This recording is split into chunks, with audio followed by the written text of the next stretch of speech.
Welcome, everyone, to Vol Society's exclusive college basketball weekend preview show, Fast Break Friday.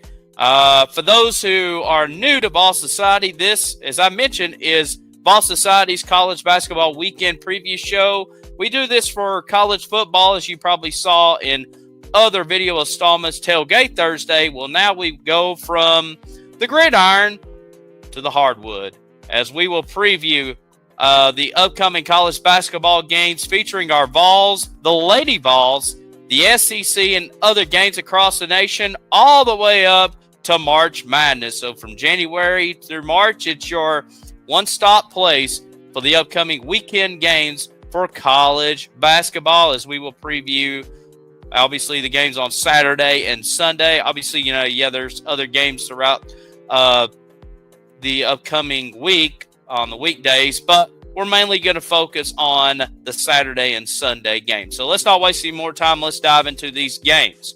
Our beloved Tennessee Volunteers, number one in the nation, 13-0, going to be at home this Saturday for a 1 o'clock Eastern time tip-off. All these tip-off times are Eastern time on ESPN, as they welcome in the 23rd ranked Arkansas Razorbacks.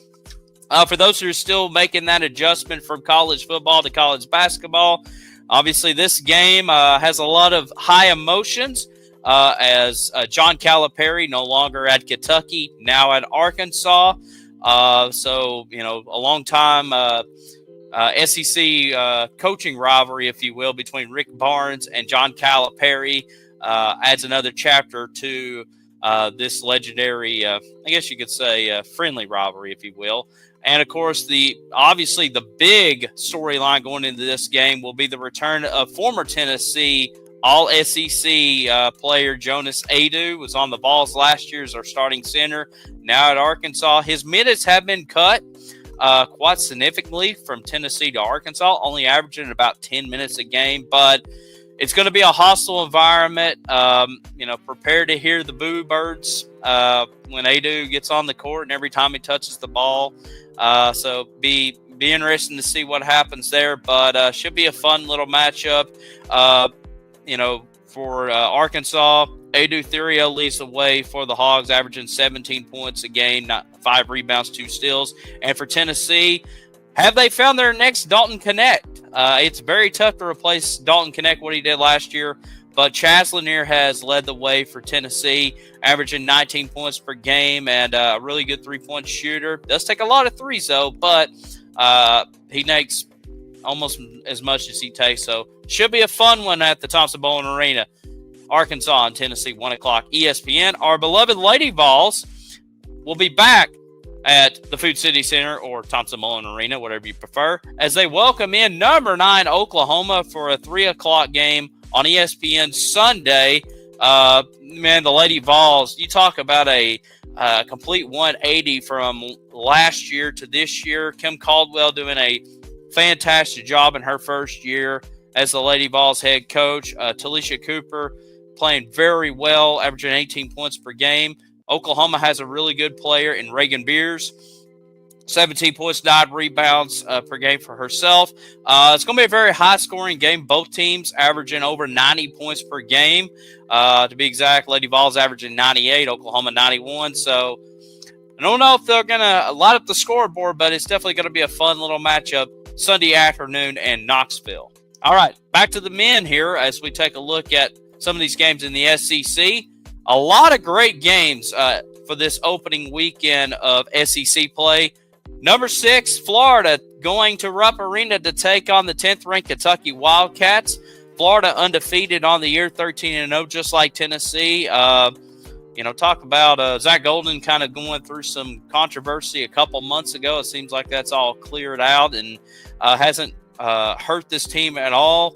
Walter Clayton Jr., Alex Conde leading the way for Florida. Florida, one of the top shooting teams in the SEC, shooting about 47% per game. Meanwhile, for Kentucky, no longer John Calipari in Lexington. It is now Mark Pope, the former BYU head coach. He's got the Cats off to a top 10 ranking, 11-2 on the year. Took a really tough loss in the CBS Sports Classic at Madison Square Garden not too long ago to Ohio State. Got ran out of the gym pretty much, but still holding on to a top 10 ranking. And I probably should just mention this right here. The SEC in general has had a great non-conference run for the most part.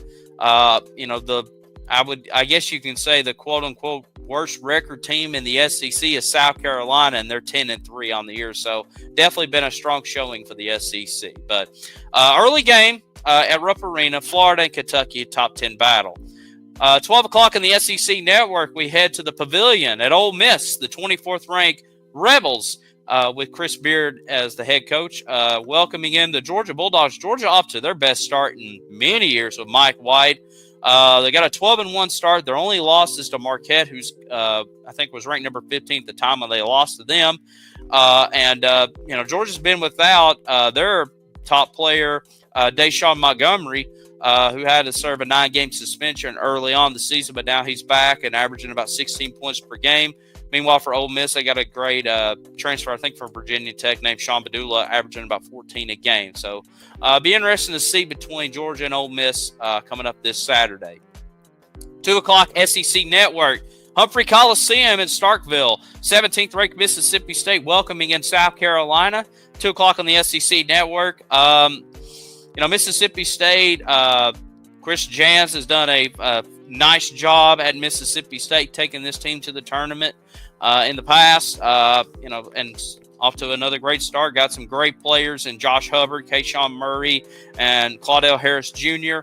South Carolina, like I mentioned, they're 10-3 on the year. Still not a bad start for Lamont Paris's group. Colin Murray Boyles is their go-to guy, averaging 16 points, 9 rebounds a game. So we'll see what happens Saturday at the Hump. 4 o'clock SEC Network. I would say, outside of Tennessee, this has definitely been the hottest team in college basketball this year. Number 2, Auburn, as they welcome in the Missouri Tigers to the Jungle. 4 o'clock on the SEC Network. Janai Broome, early contender for the Naismith Award. 18 points a game, 11 rebounds, 3 assists, 2 blocks. He's a Mr. Everything type of player, having his best season, obviously, up to this point. Auburn already with wins over the likes of Houston, Iowa State, North Carolina, which now North Carolina is sliding very significantly after the loss to Louisville.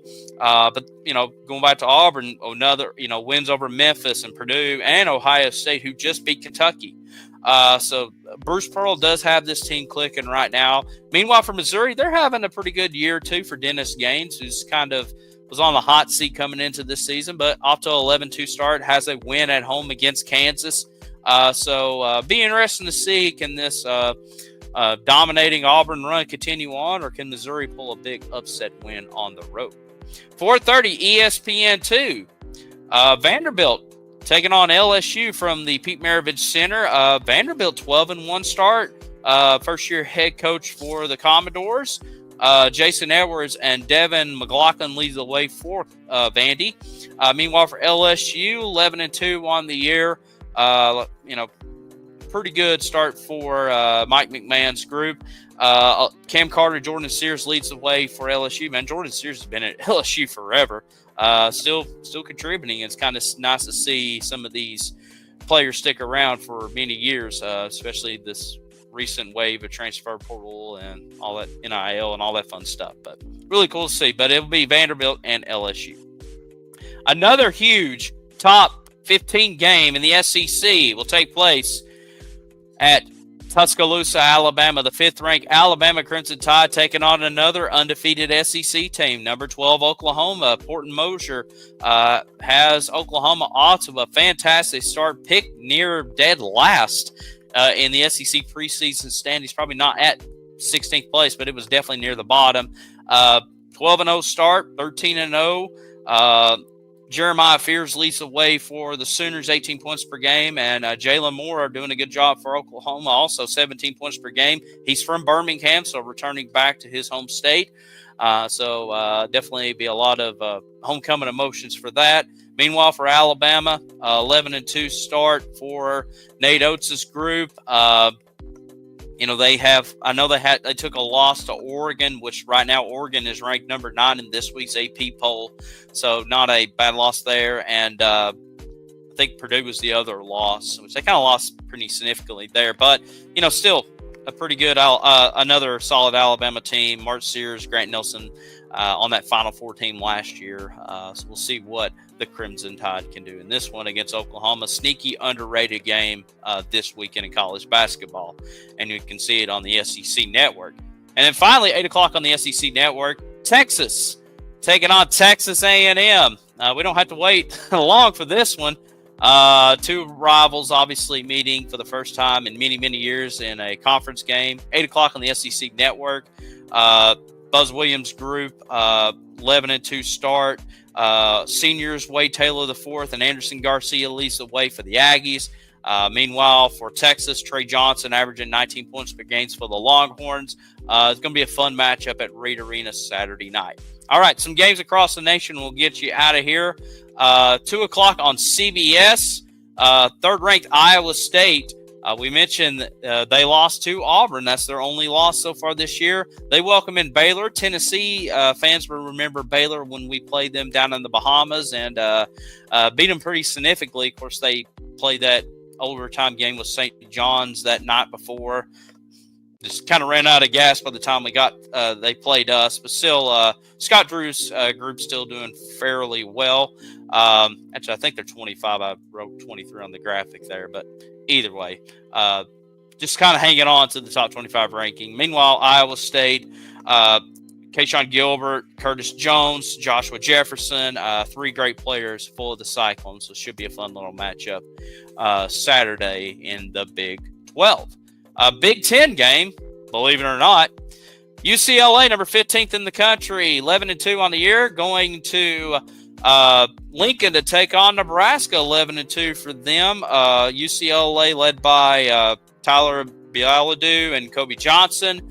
And Nebraska has a really explosive player in Bryce Williams. He had 30 points against Indiana just a few weeks ago and then really went off in the Diamond Head Classic, putting up big numbers, the likes against Hawaii and Oregon State. And I think Nebraska ended up winning that Diamond Head Classic tournament.